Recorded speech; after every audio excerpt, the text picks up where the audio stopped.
Pada bulan Agustus tahun 1945, dunia berada di ambang perubahan besar. Di tengah kehancuran Perang Dunia Kedua, bangsa Indonesia yang telah diperbudak akhirnya mendapatkan peluang untuk meraih kebebasan. Namun, jalan menuju kemerdekaan tidaklah mudah. Keputusan besar harus diambil. Kekosongan kekuasaan pasca kekalahan Jepang, rakyat Indonesia memasuki babak yang menentukan. First record of the doom of Nagasaki, target for atom bomb number 2, is filmed from a super fortress many miles away.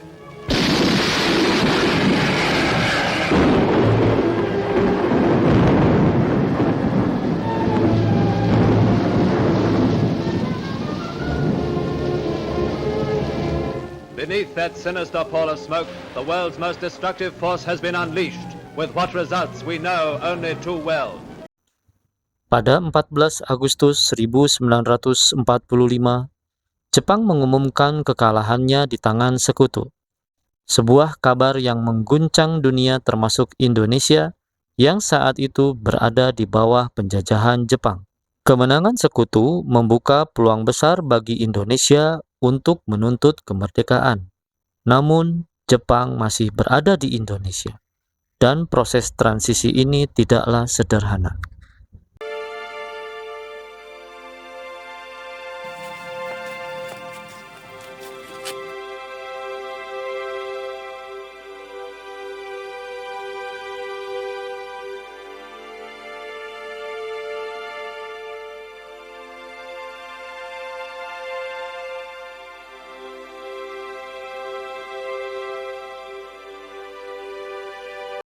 In 1945, final defeat came to the Japanese.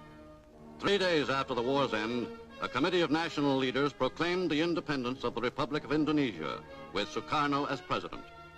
Thus, on their own initiative, seizing the freedom promised 3 years earlier by the Dutch. With the Japanese defeated and no allied forces at hand to take over in their place, nationalist feeling swept the people of Indonesia.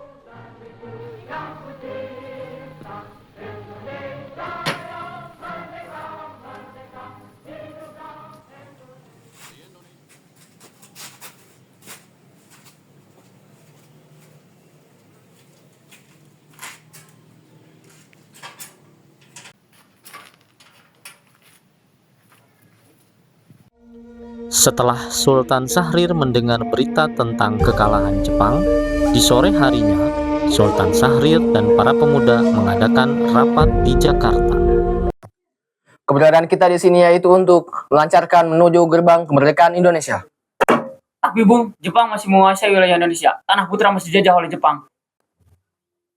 Assalamualaikum. Waalaikumsalam. Saudara-saudara, saya dapat berita mengabarkan untuk kita semua bahwa Jepang telah menyerah bersekutu. Saya mendengar berita tersebut dari radio luar negeri. Maka telah terjadi kekosongan kekuasaan di Indonesia.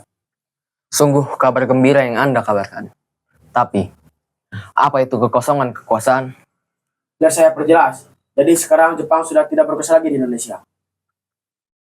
Sedangkan sekutu belum menguasai Indonesia. Baik, saya mengerti. Terima kasih. Lalu, apa yang harus kita lakukan untuk mengisi kekosongan kekuasaan ini? Bagaimana kalau kita meminta ke Bung Karno dan Bung Hatta untuk memproklamasikan kemerdekaan Indonesia secepatnya? Ya, saya setuju dengan itu. Ini waktu yang tepat untuk memproklamasikan kemerdekaan Indonesia. Setelah para pemuda merapatkan waktu yang tepat untuk memproklamasikan kemerdekaan Indonesia, para pemuda setuju dan akan pergi ke rumah Bung Karno untuk membicarakan hal ini. Tapi jangan sampai proklamasi kemerdekaan diproklamirkan oleh PPKI. Kenapa Anda berpendapat seperti itu? Karena PPKI adalah badan pembentukan dari Jepang. Kita tidak ingin ada campur tangan Jepang dalam kemerdekaan kita sendiri. Maka dari itu, marilah kita sepakat untuk menolak hadir Jepang. Saya dan pemuda lainnya akan membantu merebut kekuasaan Jepang. Rapat pun diakhiri. Keesokan harinya, pada tanggal 15 Agustus 1945, Hairus Saleh, Sultan Syahrir, dan Darwis tiba di kediaman Sukarno dengan maksud menyampaikan hasil keputusan rapat. Assalamualaikum. Waalaikumsalam. Permisi Bu, apakah Bung Karno ada di dalam? Kami ingin bertemu dengannya. Oh ada, Bapak ada di dalam. Ada keperluan apa ya? Ada hal yang kami ingin bicarakan dengannya. Sebentar, saya sampaikan dulu. Kang Mas, ada yang datang mencari. Ya, siapa Bu? Para pemuda datang mencari, katanya ingin berbicara hal penting. Ya, suruh mereka masuk. Silahkan masuk. Baik.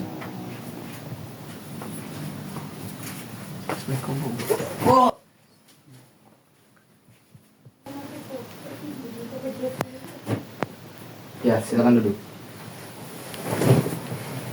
Saya dengar dari istri saya ada yang ingin dibicarakan. Begini, kami mendengar berita bahwa Jepang telah menyerah kepada sekutu. Oleh karena itu, terjadi kekosongan kekuasaan di Indonesia. Jadi, kemarin kami mengadakan rapat dan semua kami setuju agar Bung Karno dan Bung Hatta segera menyusun kemerdekaan Indonesia. Secepatnya. Mungkin akan saya usahakan setelah berunding dengan anggota PPKI. Tidak bisa. Kita tidak bisa menunggu waktu lebih lama lagi. Ini waktu yang tepat untuk memproklamasikan kemerdekaan Indonesia. Jepang pasti menyerang kita. Justru itu, saat ini Jepang bukan lagi penguasa di Indonesia. Jadi, untuk apa kita menyia-nyiakan kesempatan ini? Nanti saja setelah kita bicarakan hal ini dengan anggota PPKI. Saya tidak berharap Anda melaksanakan rapat PPKI terlebih dahulu. Karena saya takut Jepang mengetahui rencana kita dan menghalangi Indonesia untuk merdeka. Tapi PPKI satu-satunya cara kemerdekaan Indonesia.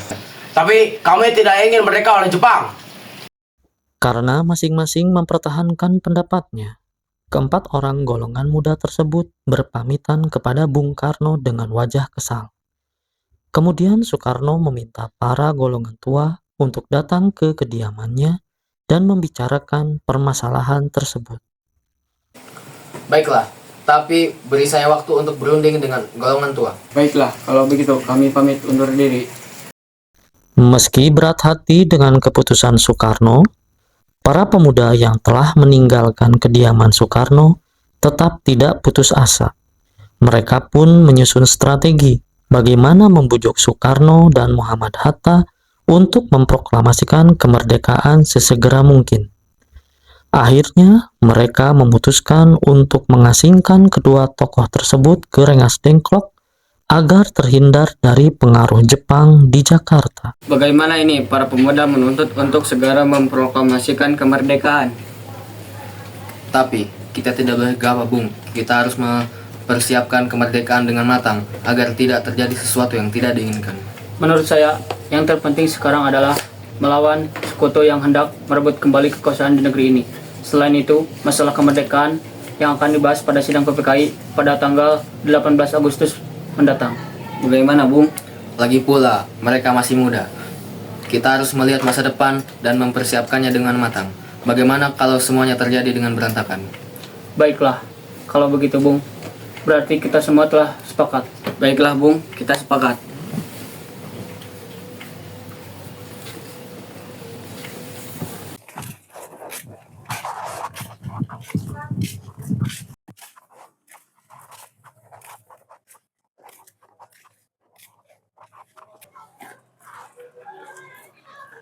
Apa yang harus kita lakukan?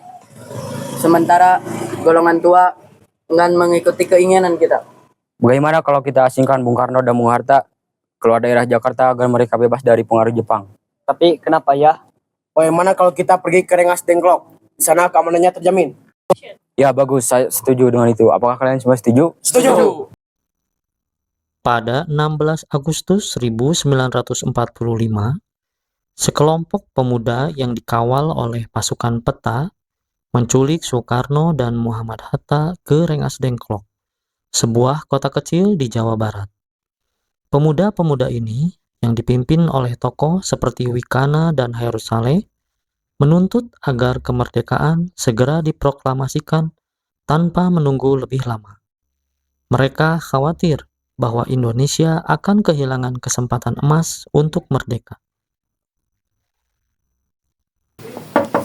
Assalamualaikum. Waalaikumsalam. Ya, ada apa?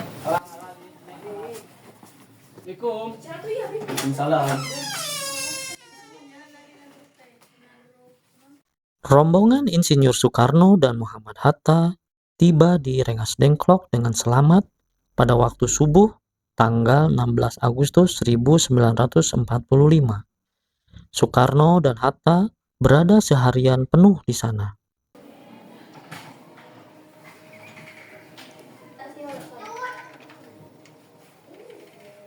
Hatta, Soekarno, atas kelancangan kami ini, Bung. Ini semua demi keselamatanmu. Kami ingin membicarakan kembali tentang proklamasi ini, Bung. Bukankah Soekarno sudah katakan masalah ini akan dibahas di sidang PPKI? Mengapa harus menunggu PPKI? PPKI itu buatan Jepang. Kami ingin memproklamasikan kemerdekaan Indonesia tanpa campur tangan Jepang. Saya setuju dengan pendapat itu. Namun, kita masih terlalu dini untuk memproklamasikan. Kita masih membutuhkan bantuan Jepang. Bagaimana jika perkataan Jepang hanyalah janji manis belaka? Apa yang akan Anda lakukan? Tidak usah menunggu Jepang. Kita akan memproklamasikannya sekarang. Tenang saudaraku sekalian. Mari kita selesaikan masalah ini dengan kepala dingin. Bung Soleh, tolong lepaskan ikatan Bung Karno.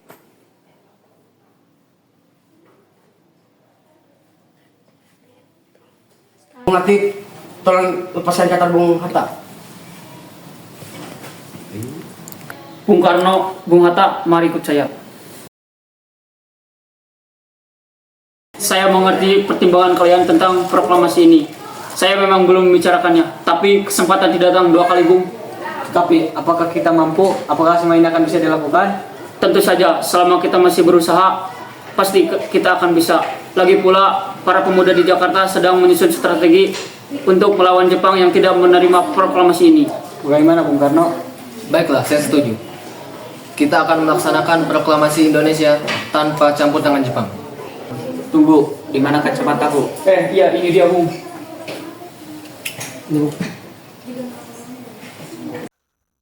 Pada pukul 5:30 sore, rombongan dari Jakarta yang dikenal oleh peta tiba di Rengas Dengklok untuk menjemput Soekarno dan Muhammad Hatta.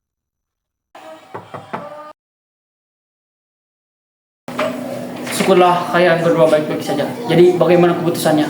Kami menyetujui bahwa kemerdekaannya tanpa campur Jepang. Baiklah, lalu kapan akan melaksanakannya? Bagaimana kalau besok? Lagi pula para pemuda Jakarta sudah siap. Ya, kita akan melaksanakannya besok pagi. Insinyur Soekarno dan Muhammad Hatta pun pergi meninggalkan tempat. Sementara itu, Ahmad Subarjo dan Heru Saleh tinggal sebentar untuk menentukan tempat pembuatan teks proklamasi. Bagaimana kita akan membuat teks proklamasi? Bagaimana kalau kita pergi ke rumah Laksamana di Jakarta? Beliau perwira tinggi militer. Keamanan juga terjaga, juga tempatnya strategis. Dia adalah orang Jepang yang mendukung Indonesia untuk merdeka. Ya sudah, kita pergi ke sana. Selesailah perundingan di Rengas Dengklok. Semua anggota, golongan muda maupun golongan tua, kembali ke Jakarta untuk membahas lebih lanjut rencana proklamasi kemerdekaan tanggal 17 Agustus 1945. Assalamualaikum. Waalaikumsalam, ada apa ya? Kami ingin bertemu dengan Laksamana Maeda. Apakah ada? Sebentar saya panggilkan dulu. Waalaikumsalam, ada apa, Bung? Mengganggu malam-malam, Bung. Kami perlu tempat untuk membicarakan kemerdekaan yang akan dilaksanakan esok hari. Benarkah begitu? Kalau begitu, silahkan masuk.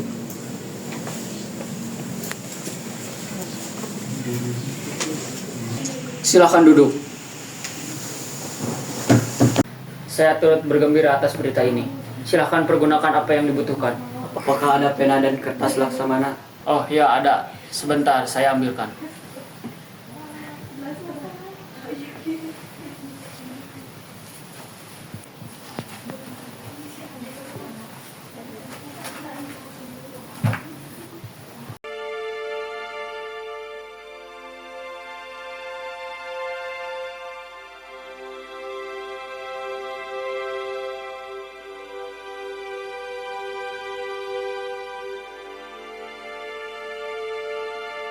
Bagaimana dengan penandatanganan teks proklamasi ini? Menurut saya, teks proklamasi tidak ditandatangani oleh anggota PPKI.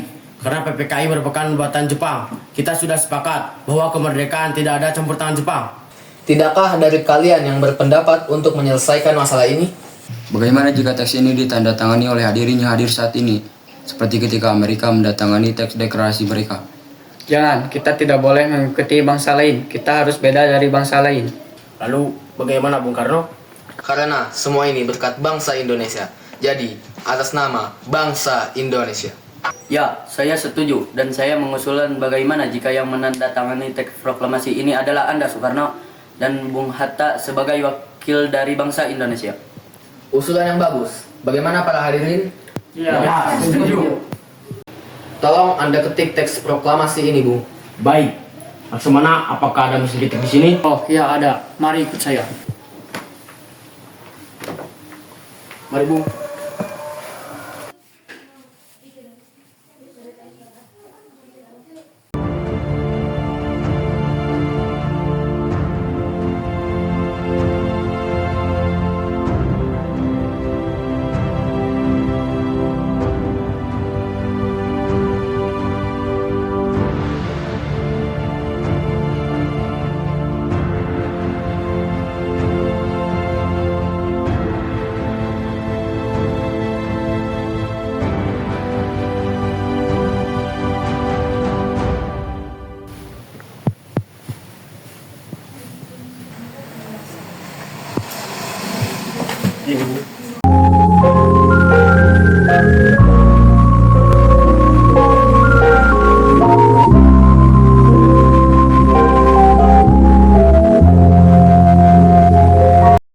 Setelah usai perundingan di rumah Laksamana Maida, Soekarno pulang dan disambut oleh istri tercinta.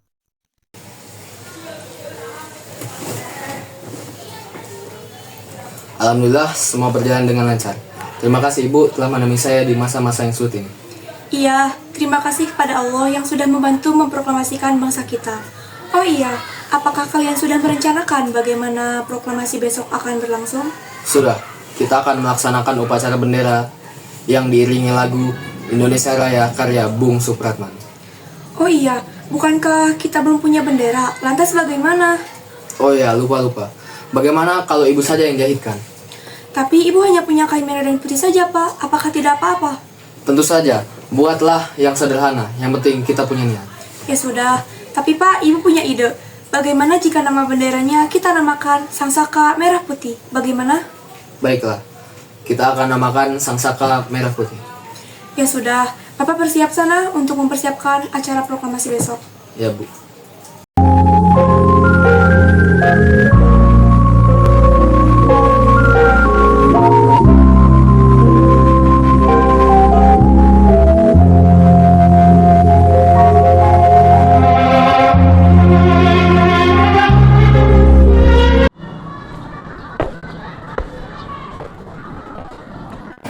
Putri, tolong kibarkan bendera ini. Siap, Bung. Saya akan mengibarkan bendera ini. Laksanakan. Siap, Bung.